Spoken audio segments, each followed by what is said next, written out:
السلام عليكم ورحمة الله وبركاته. أهلا وسهلا بكم الأعضاء الكرام، معكم الشيخ طاووس أبو مازن.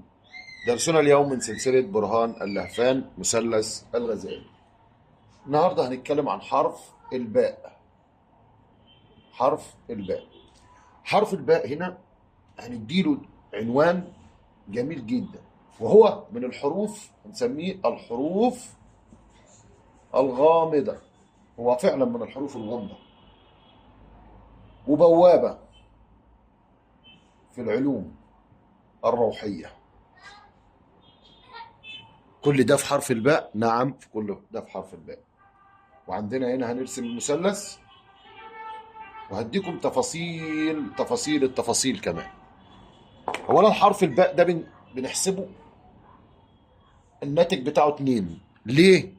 القيمة العددية بتاعته 2. موجودة فين؟ موجود في حساب الجمل، وكلنا عارفين ان هو بيساوي 2. لكن لو جينا نركز شوية في حرف الباء هنلاقيه ان هو بدء. أول آية في القرآن الكريم بتسمى باسم، وهي أولها حرف الباء. الإمام علي قال: لو كان القرآن سره في الفاتحة، والفاتحة هي أم الكتاب، فإن سر الفاتحة في البسملة، وسر البسملة في الباء، وأنا النقطة التي تحت الباء. أنا النقطة التي تحت الباء. ليه قال إن هو النقطة التي تحت الباء؟ هقول لك ليه هو النقطة اللي تحت الباء. لو جينا جبنا كلمة النقطة هكذا وحسبناها، النون ب50 بتساوي 50، القاف بتساوي 100، الطاء بتساوي 9، الهاء بتساوي 5. يبقى دي 150، 155 و9 يبقى 164. ال 164 لما نيجي نجفرهم اهو، 4 و6 10، 10 و1 11. ال 11 لما نجفرها 1 زائد 1 بيساوي 2، يبقى الاتنين تترد تاني على الايه؟ على الباء. فهمتوا ليه هو قال انا النقطة التي تحت الباء؟ فالباء هي النقطة، الباء هي النقطة. حرف الباء ده معروف ان هو حرف ترابي. يعني ايه ترابي؟ يعني ليه من الاملاك عزرائيل. يعني بيفيدنا في ايه حرف الباء؟ بيفيدنا في القبض، الاختلاج، الامراض، الموت، وللسجن. فهمتوني؟ وليه في العلاجات وليه في التفاصيل. يقع فين حرف الباء جوه المثلث؟ يقع حرف الباء في المثلث الطبع بتاعه يعني الحقيقي هو في البيت هنا. البيت ده المشهور عند الناس بطد زهج واح. يعني ايه بطد زهج واح؟ يعني ادي الباء وادي الطاء وادي الدال وادي زهج واح. المثلث ده بنسميه مثلث ترابي. يعني ليه مثلث ترابي؟ لان المثلث نفسه ثابت. يعني ايه ثابت؟ يعني ده بيت التراب، وده بيت النار، ده بيت الهواء، وده بيت الماء. دي المثلث. ده المثلث اسمه الطبع الثابت. اما الطبع المتحرك انت هتسكن ايه جوه البيوت. فهنا ده طبع النار مثلا، ده طبع النار سكنت فيه طبع تراب. فهمتوا؟ حرف ترابي. زي ما ده طبع تراب سكنت فيه حرف الالف ان هو النار، سجنت النار هنا. زي ما مثلا حرف النار حرف الالف سكنته هنا في البيت ده. البيت ده معروف ان هو بيت الهواء، البيت ده بيت الماء. لان في قاعده في الطبائع هشرحها لكم واحده واحده. ايه هي بقى القاعده بتاعت الطبائع اللي انا ممكن اشرحها لك؟ لكن خليني في الاول اديك توضيح كده بسيط عشان يبقى المعلومه كامله قدام عينك، مفيش حاجه فيها ناقصه. خلينا نعمل كده واشرحها لكم بالراحه. خلينا نقول هنا تراب، وهنا نار، هنا هواء، وهنا ماء. ده قاعده ثابته. تمام. في مثلث تاني عشان يبقى برضو الشرح تاني. المثلث اللي بعد كده، هنا في نار، هنا في تراب، هنا هواء، هنا ماء. امتى المثلث ده بنشتغل عليه وامتى المثلث ده بنشتغل عليه؟ التوضيح الاخير اللي لازم اوضحه لكم بقى، اللي المعلومه دي كلها بتكون ناقصه عندكم يعني. دي اسمها بيوت الطبائع. لما يكون المثلث فيه تنقلات، لما يكون فيه المثلث فيه تنقلات. طيب يا شيخ احنا كده هنتوه منك، فهمنا اكتر، وضح لنا اكتر. هوضح لك اكتر عن المثلث ده.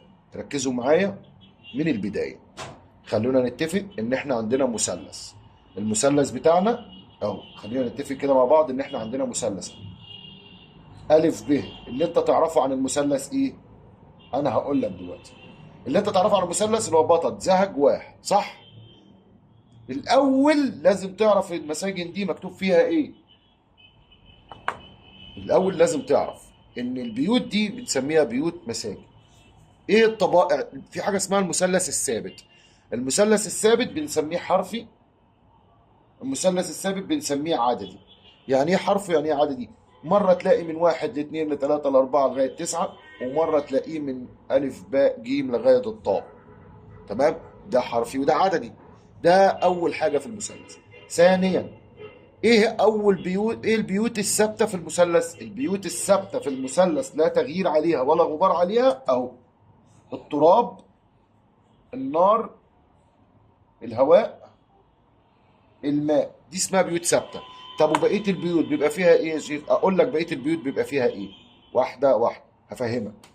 بقيه البيوت هنا املاك، زي هنا جبريل، ميكائيل، اسرافيل، عزرائيل. والبيت اللي في النص بنسميه القطب. ده المثلث الاولي، اللي هو انت مثلا قال لك خد الجمله مع اسم الله، وخد جملتك اطرح منها 12 اللي هم البرج، واقسم على 3 اللي هو الاس بتاع المثلث، الضلع يعني. والباقي حطه في المفتاح وامشي. خلاص. انت معاك دلوقتي الرقم اللي خرج معاك. الرقم اللي هتحطه في المثلث، لو كان الانسان اللي قدامك ترابي هتختار المثلث ده اللي هو مفتاح التراب. مفتاح التراب هنا. طب ولو قال لك ماء ناري، يبقى تختار المثلث اللي المفتاح بتاعه مش فوق، المفتاح بتاعه بيبقى هنا. فهمتوني؟ طب هنبدلهم ازاي؟ المساله سهله. تشيل التراب تحط هنا، وتجيب النار تحطها هنا بس. هواء تجيبه هنا هنا حسب ما انت عايز، وده سبق وشرحته وهشرحه لكم تاني في قلب السلسله دي. ولكن لغايه دلوقتي فهمتوا كده؟ هنقول فهمنا. طب ايه حكايه ان انت حطيت النار هنا بقى بدل الاملاك؟ اقول لك. في مثلثات اسمها اللي هي المثلثات اللي فيها التنقلات. ايه هي المثلثات اللي فيها التنقلات؟ اللي هقولها لكم بقى. اللي تلاقي الطبع هنا نار، وهنا تراب، وهنا ماء، وهنا هواء. تمام؟ ومكان التراب بتلاقي الكرسي، مكان النار بتلاقي العرش، وهنا بتلاقي القلم، وهنا بتلاقي اللوح. فهمتوني؟ وبشيل الاربع طبائع دول احطهم في الاركان. هتقولي الاملاك، اقول لك الاملاك مش موجوده هنا. في التنقلات الاملاك مش موجوده، لان الاملاك نفسها انا باخدها بحطها جوه المثلث حشو. اظن كده الدرس وضح قدامكم عن حرف الباء. طب هنقول لنا ايه الاملاك اللي خاصه بالباء؟ هقول لك اللي عملناه في الالف هنقوله. على سبيل المثال، الباء هي باء، والهمزه اللي على السطر بنحسبها بالف. يبقى الباء باتنين، والف بواحد. الف بواحد يبقى 4. الاربعه اللي انت شايفهم قدام منك دول بنطرح منها 51. طبعا الاربعه ما ينفعش نطرح 51، يبقى نضيف اليها كلمه قرين. كلمه قرين 360. 360 نجمعها مع 4 يبقى 364. 364 نطرح منها 51 اللي هيخرج مننا، نقدم الكبير على الصغير ونضيف الإيل. أو نقسم 364 نقسمها النص ونحط واشن العون، أو نطرح منها 319 ونحط طيش. فهمتوا؟ دي الأملاك العلوية أو الأملاك الأرضية أو الأعوان المستنبطة من حرف الباء. بكده أكون قدرت أشرح لكم جزء عن المثلث وعن حرف الباء كبداية للي جاي بعد كده، عشان أعرفكم إزاي البرهطية تقدر تتصرف فيها في حرف الباء. انتهينا، وننتقل إلى درس آخر، وإلى اللقاء، والسلام عليكم ورحمة الله وبركاته.